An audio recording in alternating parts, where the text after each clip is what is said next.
And that would allow all Oregonians to cast their ballots, not just by putting them in the mail, but by voting online. But we wanted to know, with the failures of the Cover Oregon website, how would leaders make sure that this thing actually works and your vote is counted? Chris Woodard is here now with some more facts on this plan. Chris? Lawmakers began discussing this idea in committee today, so we went to the Secretary of State, the woman in charge of elections in Oregon, to find out how ready we are for something like this. Senators Bruce Starr and Lee Beyer are the ones sponsoring the bill, which would require the Secretary of State to put together a working group to then look at the feasibility of online voting.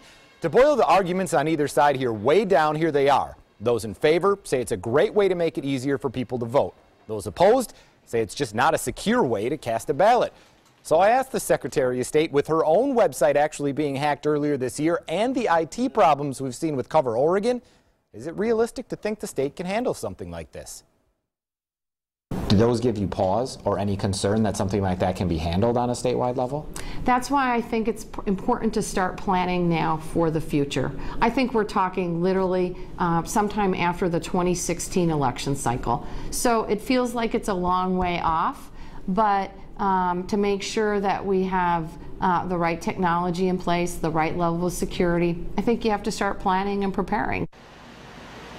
Today was just a committee hearing, so there are still a lot of steps before lawmakers get this bill passed, which would then only require the Secretary of State to study online voting. But as you just heard there, it is already something being talked about and something the Secretary of State feels will be put into practice sooner or later. There's a lot of security questions, though, that need to be answered before that, and you can count on us to stay on top of this. Back to you. All right.